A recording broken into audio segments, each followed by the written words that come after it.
Hello, I hope everyone has had a lovely extended weekend.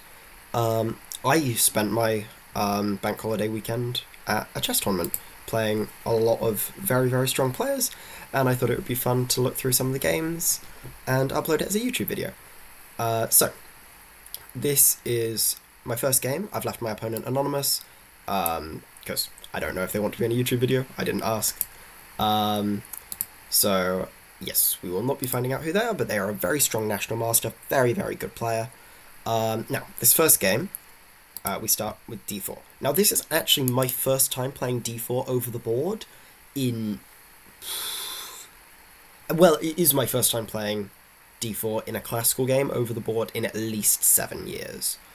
Um, Now, I've been doing a bit of study. I've got a Lichess study that I've been doing on d4, and I've also been playing the Catalan out of a lot of different move orders, usually transposing from the English or the Reti. So I have got a bit of experience in these d4 lines now, so I thought I'd test myself out. Additionally, one reason that I wanted to play d4 was because in this position, a couple of times they've played the Benko. And for those of you that don't know, the Benko is after c5, they introduce a Benoni, and after I push on d5, they play b5, and this is the Benko Gambit. And this is a very tricky line, which I had something, I'd say, particularly devious prepared against for the white pieces. And I really, really wanted to play this line, so that's why I played it in this move order. Unfortunately for me, they didn't allow that. They played e6 and avoided a lot of these Benko Benoni lines. I was still kind of expecting c5 at some point, so I didn't want to go too committal with any of the Catalan structures, because generally considered the Benoni ideas of c5 are more effective against Catalans, because we probably just don't really want our bishop to be on g2. I mean, it keeps our king safer, and the structures are still generally quite good for white, but generally black is more comfortable in those lines, because we've spent a couple of tempos on getting a bishop to a square that it doesn't really love being on. So I just go knight c3, and we get bishop b4 going into pure classic Nimzo-Indian defense. Now, if you know me, you know, yeah, this is not a structure that I normally play. If you've watched any of the streams of Title Tuesday, I don't think you'll find any games in d4 c4. So at this point, I was trying to think, what line do I know the most about?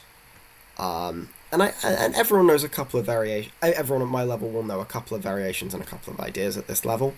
So the line I settled on is this knight g2 idea, which I've seen 2 games on recently. I've had it played against me. I'm a Nimzo-Indian player. I've had this in a very recent game against me. And I also, of course, for those of you that follow top-level chess, saw it in the classical game between Pragnananda and Hikaru Nakamura in the recent candidates, which goes on to be a very solid draw by both players. So because of that, I thought, I'm not completely out of theory. I know a lot of the ideas here. My understanding is reasonable, even if my preparation isn't totally up to where it needs to be. Now, my opponent goes c6, which, okay, I hadn't seen this move before. I'm not going to pretend I had.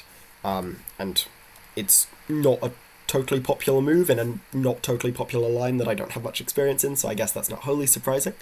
But I had seen before the game that my opponent really liked to play these like Slav, semi-Slav structures with pawns on c6, d5, and e6.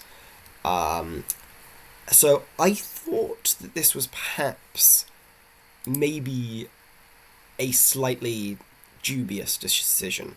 I thought that this was perhaps a small mistake, because they were really sort of trying to get into the structure that they were very familiar with. Turns out I talked to them after the game. They know these lines. They've got experience. They said that they hadn't looked at it for a while, but they knew it was like an engine line. They were still in theory at this point. But I thought this was a little dubious because I can go a3, b4, and e4, and I get the entirety of the center of the board. Now, of course, the issue is modern chess.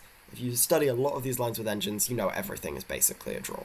Like, you can play some of the sketchiest nonsense that you've ever seen in your entire life, and the engine will say it's 0-0 or like maximum plus 0.3 or something. So I thought I must be doing okay here. I've got this massive, massive center in the board. All I need is a bit of time to play f4, g4, h4, and a4, and I'm winning connect 8.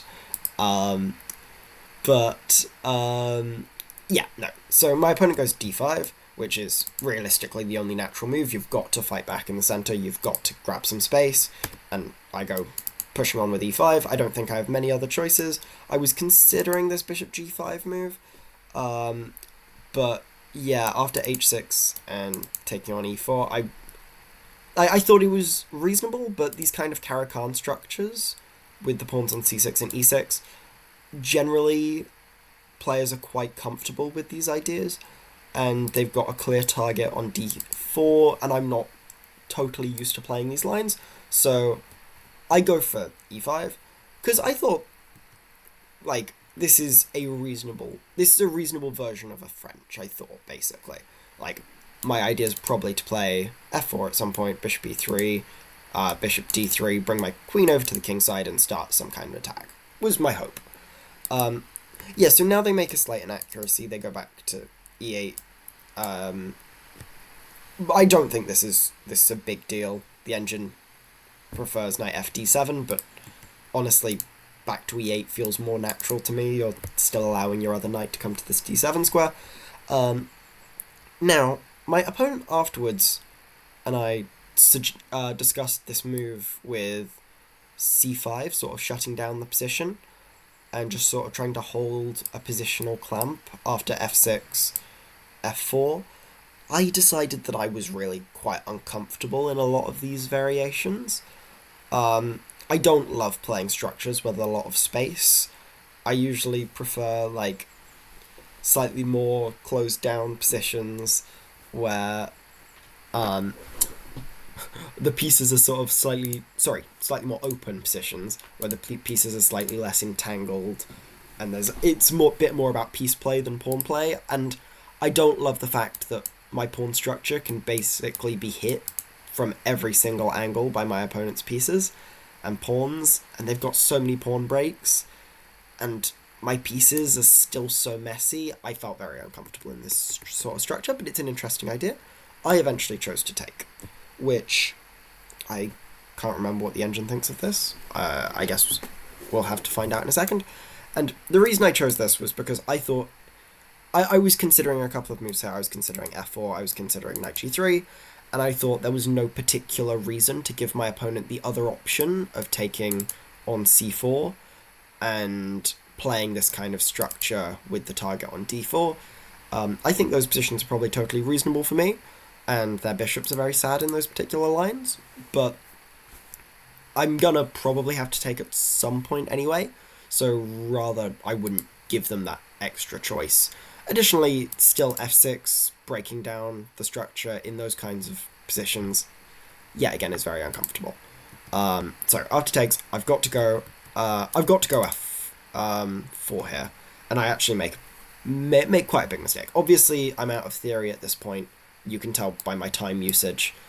Now, the issue is, I go knight g3 because I'm really desperate to play bishop d3 and castle my king, get my king to safety. Because I really want to run a big attack, but while my king is still stuck in the center, my king's almost more unsafe than my opponent is. So I play knight g3 because I'm really, really desperate to castle. But the issue is, actually, after knight g3, there are some scenarios, my opponent mentioned this to me afterwards, I thought that this was a very good point, where after f4, f6, let's say in that position, I just play a very simple move like g3 or something, to Vian-Chateau my bishop and get my king to safety. If they now choose to take on e5, Then after I recapture, I've created this d4 square for my knight. Sorry, that's a lot of arrows.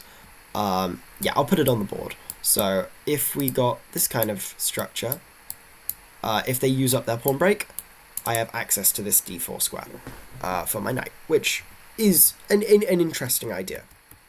And the issue is, I always need to play f4. Basically, whenever I see f6 from my opponent, I have to respond with f4. And there are some scenarios where my knight doesn't necessarily want to go to g3. And actually, the other issue is that it's blocking my pawn from going to g3, which the engine basically needs me to play so I can get my king to safety. Yeah, again, I'm not particularly used to these positions, so I felt a little sort of uncomfortable, and that's sort of hence my rush to get my king to safety. But yeah, so that's my explanation for knight g3. Now we get f6. f6 is basically a must by my opponent. They've got very little space. They've got all their pieces basically on the back rank.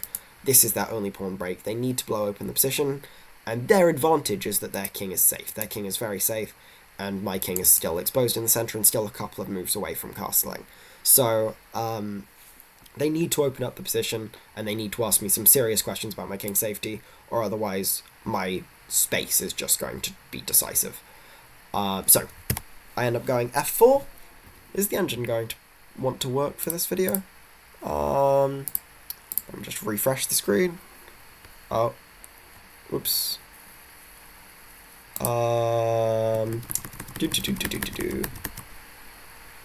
Yes, so they do go f6, and I'm basically forced to go f4 in this position. I need to maintain my centre, otherwise I have the lack of king safety, and I don't even have my space advantage. Now, I've talked to a lot of my students about this. The advantage with having space is, of course, that you have more options to where to put your pieces, and you can restrict the options of where your opponent wants to put their pieces, especially while they've still got all of their pieces on the board. When there have been no trades, space advantage can be very, very useful. The issue with this, of course, is that there are also still a lot of holes in your position. Like, if you're looking at my position, there is a lot of empty space, and there aren't many pieces that can cover all of this. So my position is very loose, and that's what you've got to be really careful with when you've got a big space advantage. My opponent chose to go a5, and I think this is a slight mistake. I think my opponent was trying to break up my position more, force me to sort of push pawns, grab more space in a way which is kind of uncomfortable for me, but I think b5 is a very comfortable move. You never want to take this because that's just too weakening of your entire position. Additionally, now I've got some threats as well. Like, if my opponent, let me just turn off the engine for a second, if my opponent chooses to play queen to h4, I have a very nice tactic in this position that just wins the game on the spot. I'll give you a second to pause it if you want to try and find that. Yeah, so you've had plenty of time to pause the video now. So the idea is, oh, I didn't actually realise that there's this bishop e2 move as well, which is just very simple. The idea of just getting the king to safety. But yeah, the point I was going to talk about is that after knight takes or c takes, either way, we're getting this really nice knight sack on e5, on d5, and after takes, I'm picking up the rook, and I'm just, frankly, up too much material in this position. Of course, you can also take back with the knight, but then I'm just picking up the d5 pawn, and this is an absolutely crushing position. So yeah, allowing this b5 move has sort of restricted quite a lot of their development choices. So they choose to go for this bishop b6 move, which seems totally reasonable. But it is quite a committal decision, because this bishop on c7 is, of course, applying pressure to the e5 and f4 pawns, making them a little bit more difficult to push. But now on this new diagonal, of course, stopping me from castling, because you cannot castle into check, cannot move into check.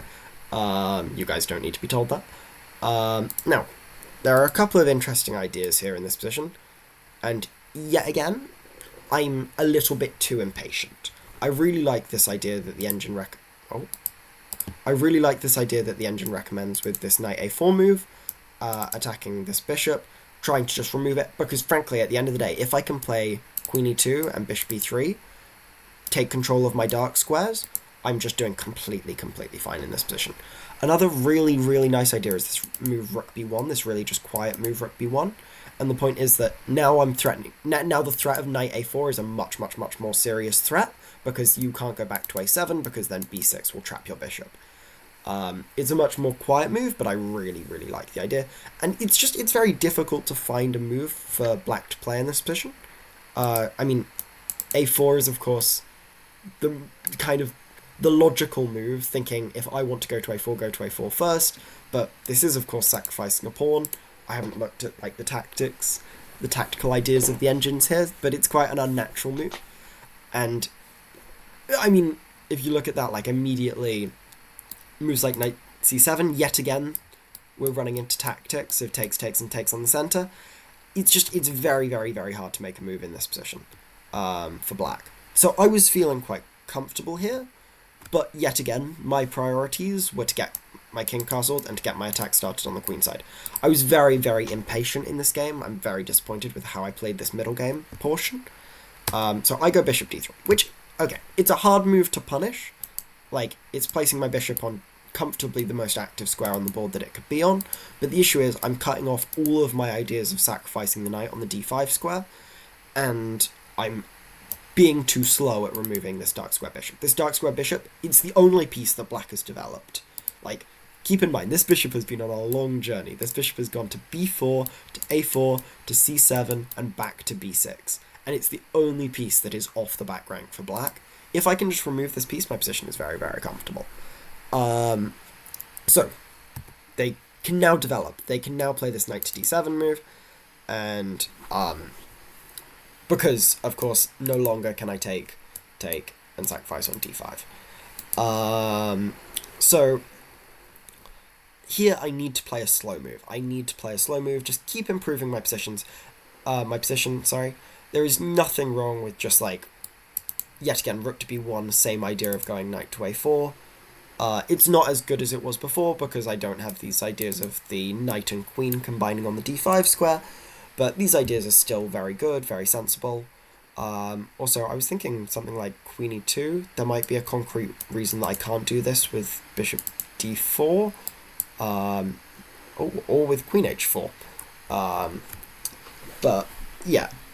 I can play this position much slower. Yet again, something like queen c2, taking advantage of the light squares, applying more pressure, makes a lot of sense.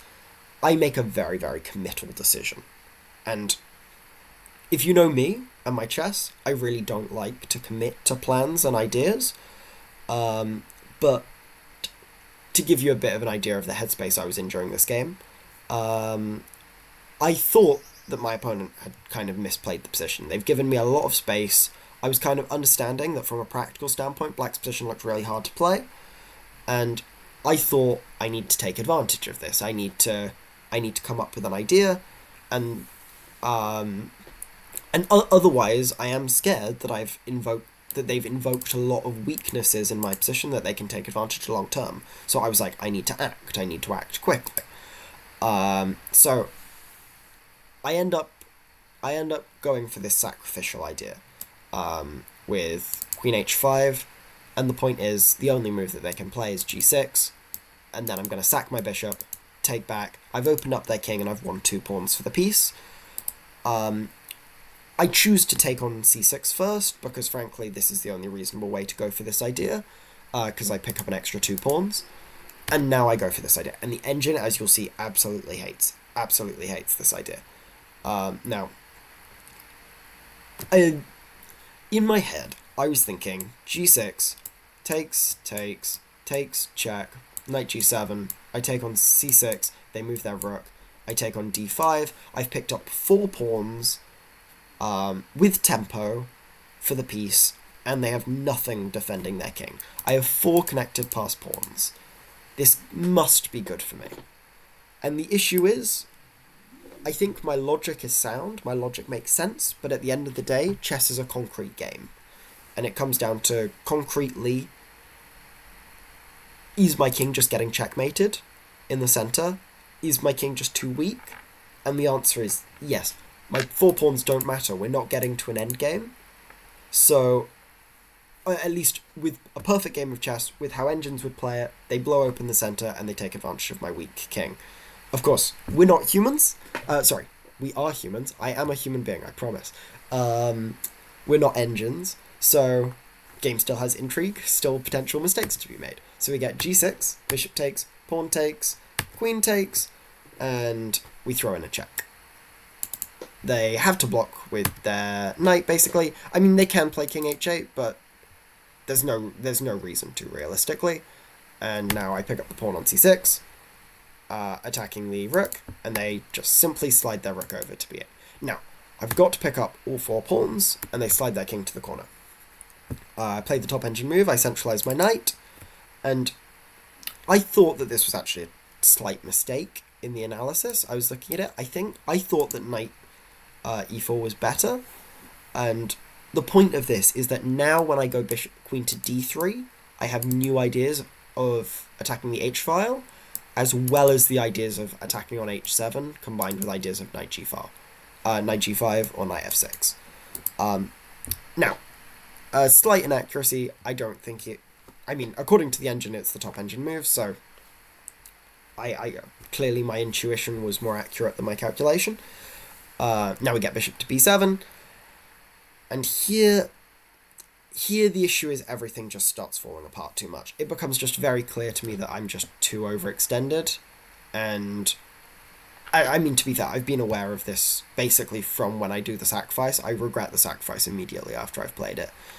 I should come back to d3 and create some practical chances with knight g5, but I've invested too much. Sunk cost fallacy. I've got to keep my pieces in the attack. I've got to keep the ideas. And my opponent finds this very, very nice move of queen to h5. Now, of course, if I take the knight, they're going to take my knight. Due to this pin, I'm unable to recapture back. They're going to take on g2, and then if I move my rook, the bishop takes it. Sorry. And then if they take on g2, my rook's trapped, and my king is still in the center. Everything's falling apart. This looks very, very uncomfortable. So I don't take the knight. I drop... Oh. Sorry. Yes, no, I should drop my queen back. I don't drop my queen back because... Frankly, because it's a slightly unhuman thing to do. It's a bit of an admission that I've messed up the position. And I wanted to sort of commit to my positioning of the queen, so I choose to go king e2, and the idea is that I've unpinned the knight, so now if they choose to take, which is still a totally reasonable move, which I don't really have a good response to, but I can actually recapture back. They choose to throw in a check, and I have no good choices. I choose to go just back to e1, and now they take on g2. And this fork is... yeah, it's game ending. You can see from the engine evaluation, this game is completely over. But I do have some tricks still. I go for this idea, which, yes, as you can see from the engine, it's mate and 9, but it keeps hope alive. It keeps hope alive. If my opponent doesn't check me at some point in the game, then I get queen to h7, and it's checkmate. Honestly, I felt a little bad for not just resigning in this position, but when you've got checkmate and 1, you just can't resign. There's like... when you've got threats of mate and 1 on the board, there's just too much hope in the position. Now, my opponent doesn't see the mate and 9. Very poor, very poor. I'm completely kidding. That would be ridiculous. They choose this move of bishop to f2 because they feel it's a little safer. I disagreed. I thought that this was a little... maybe a slightly strange decision. Just because... okay, if I go to e2, their position becomes a whole lot easier to play because they can just get rid of my checkmate threat. And even if they don't spot the checkmates of their own, once they get rid of my knight, there's absolutely nothing for white to play for in this position. It's game over. So I shuffle to d1 to keep sort of that little bit of hope alive. They take on h1, I bring my king to e2. And yeah, here they showed me a really, really crazy idea. Let's turn the engine off for a second.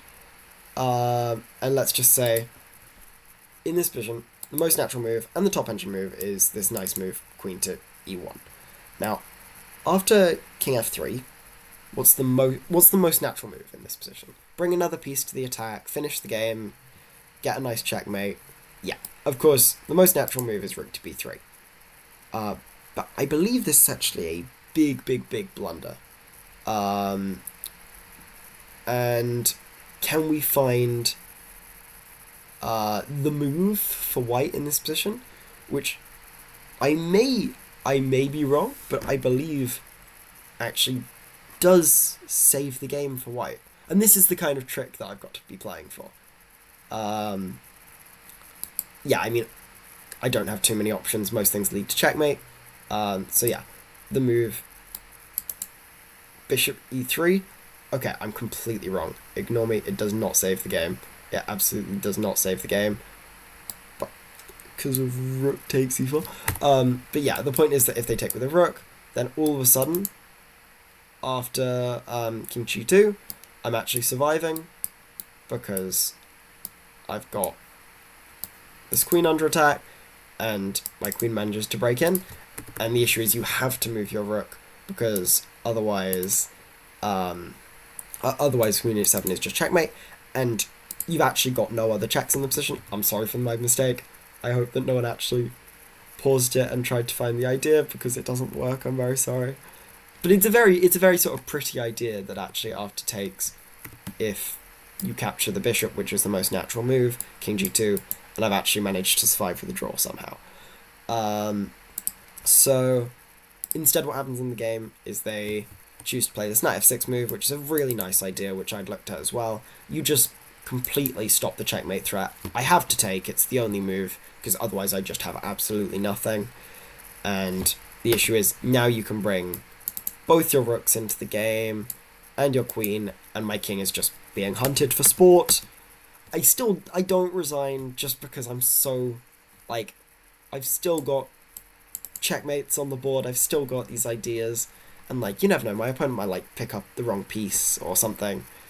I feel like you shouldn't resign in a position where you still have any sort of tricks or traps or hope.